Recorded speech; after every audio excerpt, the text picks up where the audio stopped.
Online থেকে আমাদের গোপাল এবং রাধারানীর জন্য কতগুলো জুয়েলারি আমি পারচেস করেছিলাম। আমি এই জুয়েলারিগুলো শ্রীময়ী কালেকশন থেকে পারচেস করেছিলাম। আমি ওই দিদিকে ইনস্টাগ্রামে খুঁজে পেয়েছি, তো সেখান থেকে আমি প্রথমবার ওনার কাছ থেকে ঠাকুরের জন্য গয়নাগাটি কিনলাম। তাহলে চলো আমার কেমন অভিজ্ঞতা হলো সেটাই তোমাদের সাথে শেয়ার করি। প্রত্যেকটা জিনিস তোমাদেরকে দাম সহ মেনশন করে দেব, আর কেমন জিনিসের কোয়ালিটি সেটাও বলে দিচ্ছি। তাহলে চলো, প্রথমেই আমি এই হারটা একটা কিনেছি।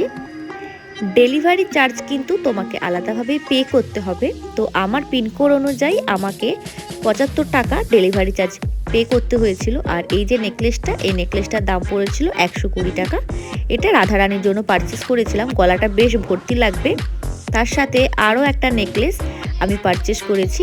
তো এই নেকলেসটাও দেখো, এই নেকলেসটা কিন্তু আমার ভীষণ পছন্দ হয়েছে। একটা চাঁদ থাকের মানে চাল লহরি যেটা বলে, এটাও কিন্তু কালারটা ভীষণ সুন্দর, বেশ সুন্দর চকচক করছিল ম্যাট ফিনিশের উপর।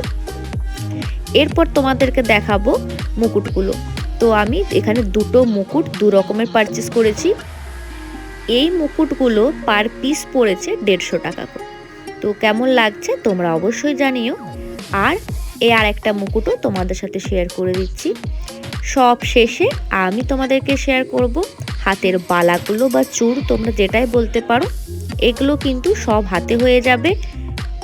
প্রত্যেকটা জিনিসের কোয়ালিটি কিন্তু ভীষণ সুন্দর। আমি যেমন দেখেছিলাম আমি ঠিক তেমনই পেয়েছি। তোমরাও যদি চাও তোমাদের বাড়ি ঠাকুরের জন্য, তোমরা ওনার কাছ থেকে অবশ্যই পারচেস করতে পারো। ওই দিদির ব্যবহার কিন্তু ভীষণ ভালো। আমি ওনার কাছ থেকে প্রথমবার জিনিস পারচেস করেছি, তাও আবার অনলাইনে। আর মাপ টাপ তোমরা নিজেরা দেখে নেবে গোপালের। আর ওই দিদিও ভীষণ সাহায্য করেছিল আমাকে গোপালের মাপ কীভাবে মাপবো সেই সমস্ত কিছু বলতে। তো সব মিলিয়ে আমার কিন্তু বেশ ভালোই অভিজ্ঞতা। তো তোমরা চাইলে অবশ্যই কিনতে পারো। তো আজকে গোপালের এই জুয়েলারিগুলো তোমাদের কেমন লেগেছে সেটা অবশ্যই জানিও। আমার তো বেশ পছন্দ হয়েছে। তো আজকের ভিডিওটা এখানে শেষ করছি। দেখা হবে অন্য কোনো ভিডিও।